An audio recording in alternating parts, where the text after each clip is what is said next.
போற என்ன மன்னிச்சிரு. இப்படி ஒரு காரியத்தை செஞ்சவங்கள சும்மா விடக்கூடாது. போலீஸ்க்கு போன் பண்ணி இப்பவே வர வைக்கிறேன். நான் என்ன செய்யறது உமா? போலீஸ்க்கு போன் பண்ணி வர வச்சு உன்னை உள்ள தள்ளுறேன்னு சொல்றான். என் தங்கச்சி நான் மன்னிச்சிருவேன். அவன் மன்னிப்பானா? இந்த மாதிரி ஒரு காரியத்தை பண்ணிருக்கிய உமா? என் தங்கச்சின்னு சொல்றதுக்கு எனக்கு அசிங்கமா இருக்கு. உமா நீ இப்படி இருப்பான்னு நினைச்சு கூட பார்க்கல. எவ்வளவு அசிங்கமான வேலை பார்த்திருக்கா நீ. என் வீட்டு மருமகளை கெட்டி வச்சு சாப்பாடு கொடுக்காம 2 நாளா போட்டிருக்கா. உனக்கு எவ்வளவு தைரியம் தான் இந்த வேலை பார்த்திருப்பா நீ. அவ மேல உனக்கு அப்படி என்ன கோபம்? அவ உனக்கு என்ன அநியாயம் பண்ண? இல்ல என் மோகன் தான் உனக்கு என்ன அநியாயம் பண்ண? எதுக்காக இந்த கல்யாணத்தை நிறுத்ததுக்கு அப்படி வேலை பார்த்தா சொல்லுமா? எப்படியாவது என் அண்ணன் வீட்டுக்கு என் பிள்ளைய கல்யாணம் பண்ணி கொடுக்கணும்னு நினைச்சேன் மைனி. அதான் புத்தி கெட்டு போய் என்னென்னமோ செஞ்சுட்டேன். என்ன நீ மன்னிச்சிருனே மைனி, நீ மன்னிச்சிருங்க மைனி. நீ செஞ்ச தப்பு மன்னிக்கிற மாதிரியான தப்பு கிடையாது. என் குடும்பத்துக்கு துரோகம் செஞ்சிருக்காவுமா. நீ இப்படி இருப்பான்னு நினைச்சு கூட பாக்கல. என் தங்கச்சி நான் உயிரே வச்சிருந்தேன். ஆனா எனக்கே நீ துரோகம் செஞ்சுட்டா. என்ன மன்னிச்சிருனே. என் பிள்ளைய நிச்சயம் பண்ணிட்டு போனே.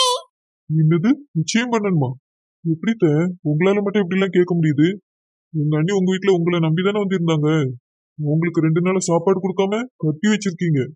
இப்போ திரும்பவும் நிச்சயம் பண்ணுன்னு கேக்குறீங்க. உங்களால மட்டும் எப்படி இருக்க முடியுது? இதுக்கு மேல உங்களுக்கு எங்க கிட்ட எந்த உரிமையும் இல்லத்த. நீங்க இப்படி இருப்பீங்கன்னு நாங்க நினைச்சு கூட பார்த்தது இல்ல. ஆமா, எனக்கு லெட்டர் எடுத்துக்கொண்டு தரும்போது எவனோ ஒருத்தன் எழுதிப்பான்னு தான் நான் கூட நினைச்சேன். இந்த லெட்டரை நீங்க தான் எழுதி கொண்டு தந்திருப்பீங்கன்னு நான் நினைச்சு கூட பாக்கலத்த. எதுக்காக இப்படி பண்ணீங்க? அந்த ஒரு விஷயத்தினால்தான் அணுவை எனக்கு இது வரைக்கும் பிடிக்காம இருந்தது. இன்னொருத்தனை லவ் பண்ணிட்டு என் கூட வந்து இவ்வளவு சந்தோஷமா பேசுறாங்களேன்னு நான் கூட அவங்களை வெறுத்திருக்கேன். ஆனா எல்லாத்துக்கும் நீங்க தான் காரணம்னு இப்போதானே தெரியுது. அனு எந்த தப்புமே பண்ணல, பாவம். நான் உங்களை ரொம்பவே காயப்படுத்தியிருக்கேன். ஏன் இப்படி பண்ணீங்க? நான் என்ன பாவம் பண்ணேன்? அந்த பொண்ணு உங்களுக்கு என்ன பாவம் பண்ணிச்சு? உங்க பொண்ணு மாதிரி தானே உங்களும். நீங்க இப்படி இருப்பீங்கன்னு நினைச்சு கூட பாக்கலத்த. ஏங்க நின்னு பேசின வரைக்கும் போதும். நீங்க முதல்ல போலீஸ்க்கு போன் போடுங்க. நம்ம வரலன்னா நம்ம பிள்ளை என்னெல்லாம் பண்ணிருக்குமோ அந்த பொம்பளை எல்லாத்தையும் ஒரு கம்ப்ளைண்ட் எழுதி கொடுத்து இதை உள்ள தள்ளினாதான் என் மனசு ஆறும். என்ன அப்படி மட்டும் பண்ணிடாதங்கண்ணே. எங்க குடும்பம் மானமே போயிரும். ஏதோ தெரிஞ்சு தெரியாம உமா இப்படி பண்ணிட்டா. அவ இப்படி பண்ணக்கூடிய ஆளே கிடையாது. எங்க பிள்ளைய அவ அண்ணன் வீட்டுக்கு கட்டி கொடுக்கணுங்கிற ஒரு விஷயத்துக்காக தான் இப்படி எல்லாம் பண்ணிருக்கானே. என் பொண்டாட்டிய போலீஸ்ல மட்டும் பிடிச்சு கொடுத்துறாதுங்க. தயவு செஞ்சு அவளை மன்னிச்சு விட்டுருங்க. எப்படி விட சொல்றீங்க? கொஞ்சம் விட்டுருந்தா எங்க பிள்ளைய அந்த பொம்பளை கொண்டிருக்கோம். நாங்க வந்ததுனால எங்க பிள்ளை தப்பிச்சது. இல்லனா என்ன ஆயிருக்குமா எங்களுக்கே தெரியல. எப்படி மன்னிச்சு விட சொல்றீங்க நீங்க? உங்க பிள்ளைய யாராவது இப்படி பண்ணிருந்தா விட்டுட்டு போவீங்களோ? அப்பவே போலீஸ்க்கு போன் பண்ணிருக்க மாட்டீங்க. இவ்வளவு நேரம் உங்க பொண்டாட்டி திமிராதான் பேசிட்டு இருந்தது. இப்பதான் போலீஸ் உடனே பயம் கொடுத்துருக்கு. போலீஸ்ல புடிச்சு கொடுத்தாதான் இந்த மாதிரி ஆட்களுக்குலாம் புத்தி வரும். ஏங்க நீங்க போன் போடுங்க. மச்சான் இவர்கிட்ட சொல்லுங்க மச்சான். என் பொண்டாட்டி ஜெயிலுக்கு போனா அந்த அவமானம் எல்லாருக்கும் தானே, உங்களுக்கும் தானே மச்சான். நான் அவட்ட சொல்லி எப்படியாவது அவளை திருத்த பாக்கேன். தயவு செஞ்சு போலீஸ் மட்டும் கூப்பிடாதங்க. எங்க அம்மைய போலீஸ்ல புடிச்சு கொடுக்க வேண்டாம்னு சொல்லுங்க. நான் சொல்றதுக்கெல்லாம் எதுவுமே இல்ல. உமா பண்ணது பெரிய தப்பு. அதுக்கு துரை என்ன முடிவு எடுக்கானோ அதான் முடிவு. நான் ஒன்னும் சொல்ல முடியாது மாப்பிள்ள. மச்சான் இப்படி சொன்னா என்ன அர்த்தம் மச்சான்? என்னதான் இருந்தாலும் உங்க தங்கச்சி இல்லையா? இந்த மாதிரி செஞ்சிருந்தா குடும்பம் மானமே போயிரும் மச்சான். நாளைக்கு என் பிள்ளைக்கு எப்படி கல்யாணம் நடக்கும், என் பையனுக்கு எப்படி கல்யாணம் நடக்கும்? கொஞ்சம் யோசிச்சு பாருங்க மச்சான். எல்லாரும் என் பொண்டாட்டிய தப்பா பேசுவாவ. இப்போ நம்ம குடும்பத்துக்கு மட்டும்தான் இந்த விஷயம் தெரியும். இது இப்படியே முடிச்சுக்கலாம் மச்சான். என்னே அதான் உங்க மக வந்துட்டால, அவளுக்குதான் எதுவுமே ஆகலையேனே. தயவு செஞ்சு என் பொண்டாட்டிய போலீஸ்ல பிடிச்சு கொடுத்துறாதுங்க. எனக்காக அவளை விட்டுருங்கனே. நான் உங்க எல்லார்கிட்டயும் மன்னிப்பு கேக்குறேன். அனு இந்த ஒரு தடவை மன்னிச்சிருமா, இனி இந்த மாதிரி தப்பு நடக்காது. நான் பாத்துக்கிறேன். உங்களுக்காக அவையில விட்டுட்டு போறோம். இனி என் பிள்ளை வாழ்க்கையை கெடுக்கணும்னு ஏதாவது நினைச்சாவ ஜெயில தான் இருப்பா, பாத்துக்கிடுங்க. ஏங்க ரேகா பெரிய மனுஷன் கெஞ்சுறாரு. அவரும் நம்ம சம்மந்தி குடும்பம் தானே, அதனால இந்த ஒரு தடவை மன்னிச்சிடலாம். எனக்கு இஷ்டம் இல்லங்க. இந்த பொம்பளை எல்லாம் மன்னிக்கவே முடியாது. நம்ம மட்டும் இன்னைக்கு வராம இருந்திருந்தோம் நம்ம பிள்ளைய கொண்டிருக்கோம் இந்த பொம்பளை. அதனால போலீஸ்க்கு போன் பண்ணியே ஆகணும். அனுமா நீ என்னமா சொல்றா? எப்பா சித்தப்பாவுக்காக விட்டுருங்கப்பா. என்னமா நான் இவங்க வீட்டு பக்கமே வர மாட்டேன். சரிம்மா இந்த ஒரு தடவை விட்டுருவோம். இனி உனக்கு ஏதாவது பிரச்சனை கொடுத்தாங்கன்னா என்கிட்ட சொல்லு. அதுக்கு மேல நான் பாத்துக்கிட்டு சும்மா இருக்க மாட்டேன். அனுமா நீ வா நம்ம வீட்டுக்கு போலாம். சம்மந்தி அனுவை எதுக்கு உங்க வீட்டுக்கு கூப்பிடுறிய? நாங்க கூட்டிட்டு போறோம். நீங்களும் வாங்க, வந்துட்டு பிறகு போலாம். வேண்டாம் வேண்டாம், எங்க பிள்ளைய நாங்களே கூட்டிட்டு போறோம். உங்க மகனுக்கும் என் பிள்ளை மேல அக்கறை இல்ல, உங்களுக்கும் என் பிள்ளை மேல அக்கறை இல்ல. இப்படி இருக்க இடத்துல இதுக்கு மேல விட்டுட்டு போறதுக்கு நாங்க விரும்பல. எங்க பிள்ளைய நாங்க கூட்டிட்டு போறோம். நான் போன் பண்ணி சொல்லியுமே என் பிள்ளைய நீங்க தேடலையே. நாளைக்கு போய் பாக்குறேன் நாளைக்கு போய் பாக்குறேன்னு அவ்வளவு கேர்லெஸ்ஸா இருக்கிறிய. நீங்க பெத்த பிள்ளையா இருந்தா இப்படி விடுவீங்களா? நேத்தே வந்திருந்தா என் பிள்ளைக்கு இப்படி ஒரு நிலைமை வந்திருக்காது. பாவம் 2 நாளா சாப்பிடல. எனக்கு பெத்த வயிறு பத்திக்கிட்டு எரியுது.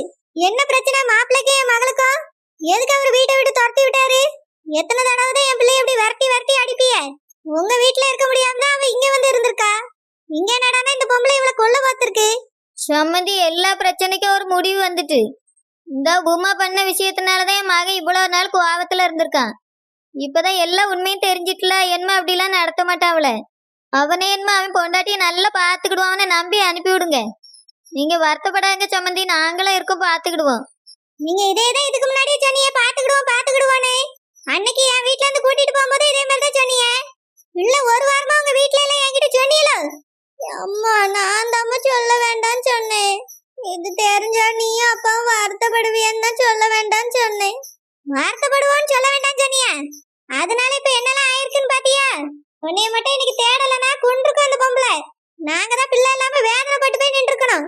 மத்தவியலுக்கு என்ன அக்கறை? வாணு வீட்டுக்கு போவோம். அம்மா எதுவும் பேசாதானு வா வீட்டுக்கு போவோம். அனுமா, அம்மா சொல்றதுதான் கரெக்ட். ஒரு தடவை ஒரு பிரச்சனை வரலாம், எத்தனை தடவை ஒரே பிரச்சனை வரும்? திரும்ப திரும்ப மாப்பிள்ள ஒரே பிரச்சனை வச்சுதான் நீ வெளியே அனுப்புறாரு. அதனால இதுக்கு மேல நீ அங்க போக வேண்டாம். எங்களுக்கு அவர் மேலேயே நம்பிக்கை இல்ல, இந்த குடும்பத்து மேலேயே நம்பிக்கை இல்ல. துரை அப்படி சொல்லாத துரை. எங்க மருமகளை எங்க வீட்டுல விட்டுட்டு போ. நாங்க இனி அவளை நல்லா பாத்துக்கிடுவோம். சூரியன், நீ வாயை திறந்து சொல்லு, நல்லா பாத்துக்கிடுவேன் நீ.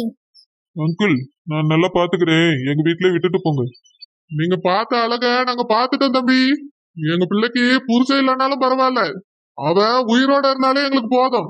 இதுக்கு மேலேயே உங்களை நம்பிலாம் என்னால எங்க பிள்ளைய அனுப்ப முடியாது. ஒரு வாரமா வீட்டுல எங்க பிள்ளை இல்ல, எங்க கிட்ட சொன்னீங்களோ? அலெக்ஸ் நீ தான் சொன்னியா? நீ அப்படி இருப்பான்னு நான் நினைச்சு கூட பாக்கல அலெக்ஸ். என்கிட்ட மெதுவா இந்த மாதிரி பிரச்சனை சொல்லியிருக்கணுமா இல்லையா? நாங்க பிள்ளை நல்லபடியா உங்க வீட்டுல இருக்குன்னு நினைச்சிட்டு இருப்போம். திடீர்னு ஏதாவது பிரச்சனை வந்துட்டு வீட்டை விட்டு வெளியே போயிட்டான்னு சொல்லுவீங்க.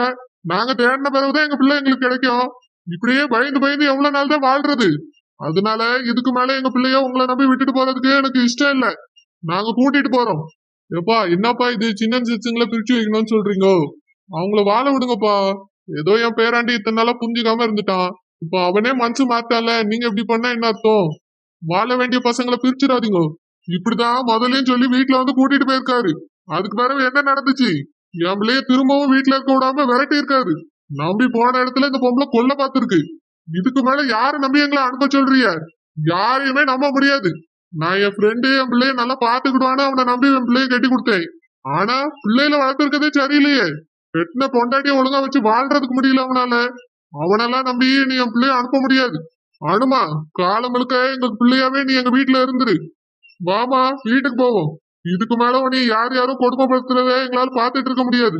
அப்பா அவரு அண்ணே வா போலாம். இனி உனக்கு யாரும் கிடையாது, நாங்க மட்டும்தான். துரை சம்மந்தி, அனுவை கூட்டிட்டு போகாதங்க, விட்டுட்டு போங்க. எல்லாம் இவனால வந்ததுதான். படிச்சு படிச்சு இவங்கிட்ட சொன்னேன், இந்த பிள்ளைய நல்லா பாத்துக்க, பொண்டாட்டி மாதிரி நடத்துன்னு. இவன் கேட்டானாக்கோ எப்போ வீட்டை விட்டு அனுப்பலாம் தானே இவன் குறிக்கோளா இருந்தான். இப்போ துரை கூட்டிட்டு போயிட்டான், இனி இவன் தனியாவே வாழட்டும். டாடி நான் உங்ககிட்ட மன்னிப்பு கேட்டா அவங்க கூட்டிட்டு போறாங்க, நான் என்ன பண்ண முடியும்? பின்னாடி ஓடி இருக்கணும். பொண்டாட்டி வேணும்னு நினைச்சா பின்னாடி போய் ஒரு காலில் விழுந்திருக்கணும்ல. ஏன்னா நீ பண்ண வேலை அப்படி. உன் காலையே சுத்தி சுத்தி வந்தவள உதச்சி அனுப்பிட்ட நீ. இப்போ ஒரேடியா போயிட்டா என்ன பண்ணுவ? அதுக்கு அவர் காலெல்லாம் இனி விழ சொல்றீங்களா? இதெல்லாம் என்னால முடியாது மம்மி. அப்போ இப்படியே இரு. உன் வாழ்க்கை இப்படி ஆயிப்போச்சு, உன் தம்பி வாழ்க்கையும் அப்படி ஆயிப்போச்சு.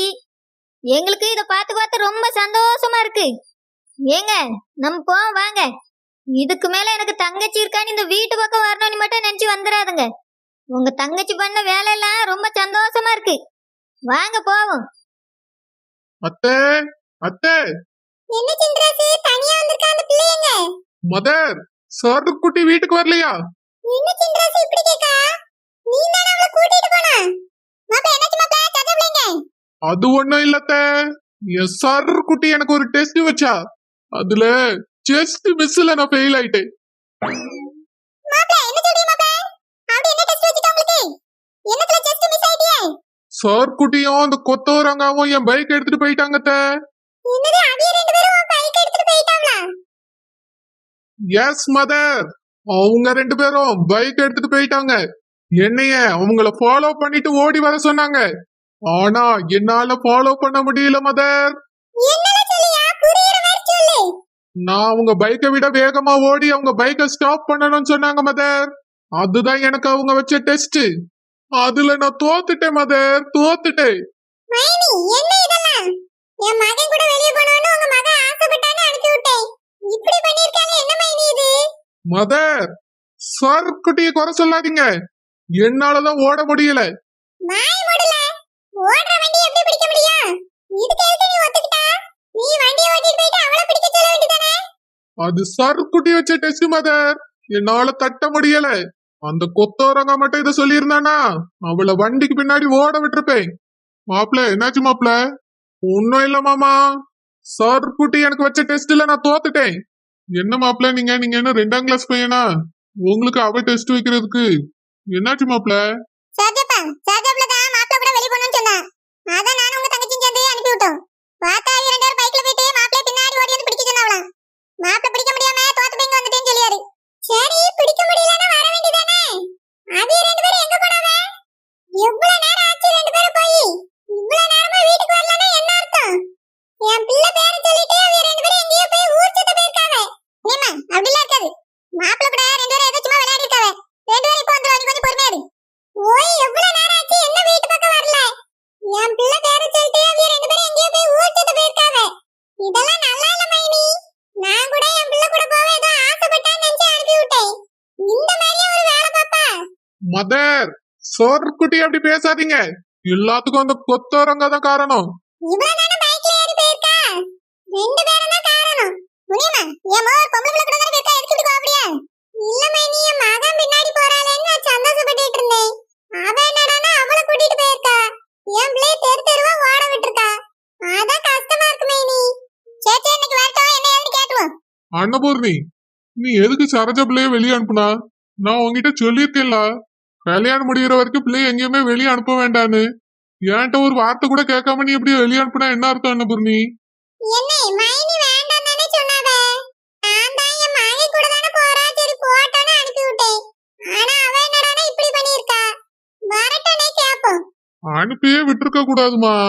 கல்யாணம் ஆன பிறகு 2 பேரும் ஜோடியா தானே சுத்த போறாவ. அதுக்கு முன்னாடி என்ன? இனி இந்த மாதிரிலாம் வெளியே போனோம்னு கேட்டோம்னா எங்கேயும் அனுப்பாதுங்க. கல்யாணம் முடிஞ்ச பிறகு எங்க வேணாலும் கூட்டிட்டு போலாம், எங்க வேணாலும் சுத்தலாம், தப்பு இல்ல. இப்ப அது எதுவும் வேண்டாம். ஓகே மாமா, கல்யாணம் முடிஞ்சதுக்கு அப்புறம் இனி நாங்க வெளியே போறோம். மாப்பிள்ள நீங்க எதுவும் தப்பா எடுத்துக்கிட்டாதுங்க, நான் நல்லதுக்கு தான் சொல்றேன். சரி மாமா, நான் எதையுமே தப்பா எடுத்துக்கல. இது எல்லாத்துக்கும் காரணம் அந்த கொத்தவரங்கா தான். இன்னைக்கு பாரட்ட கொத்திடுறேன். சர்ஜோக்கா, நான் அப்படியே எங்க வீட்டுக்கு போயிருக்கா, நீங்க உள்ள போங்க. நெட்டு மாதிரி எதுக்கு பிள்ளை உள்ள வா? நெட்டு மாதிரி எனக்கு ஒத்தையில போறதுக்கு பயமா இருக்கு. ஏக்கா மியா உள்ள போயிருப்பாரோ? ஆமா பிள்ளை, வர வழியில மாமா எங்கேயும் இல்லல்ல, அதனால உள்ளதான் இருப்பாரு. வா உள்ள போகலாம். ஐயோ அங்க உங்க அப்பா இருப்பாருக்கா, நான் வரல. நான் மட்டும் எப்படி பிள்ளை போய் சமாளிப்பேன்? நீ தானே இந்த ஐடியா கொடுத்தா வந்து சமாளியா? எங்க அப்பா வேற ரொம்ப கோவப்படுவாவே, நீ வெளியவே போகக்கூடாதுன்னு சொல்லி வச்சிருந்தாவே. ஏக்கா பூனை சமாளிக்கதே கஷ்டம், இதுல யானை வேற சமாளிக்க சொல்றீங்களக்கா? எங்க அப்பா பார்த்தா உனக்கு யானை மாதிரி தெரியுதோ? இல்லக்கா உங்க அப்பா பெரிய ஆள்ல, யானை பெருசு, அந்த விஷயத்துல சொன்னேக்கா. நல்லா என்கிட்ட சமாளிக்கிறது இருக்கட்டும், உள்ள வந்து சமாளி வா. ஏக்கா நான் யார வேணாலும் எப்படி வேணாலும் சமாளிச்சிருவேன். ஆனா அந்த பூனை மட்டும் என் பக்கத்துல நெருங்காம பாத்துடுங்கக்கா. பிராண்டி கூட அப்புறம் நான் பறந்துருவேன்.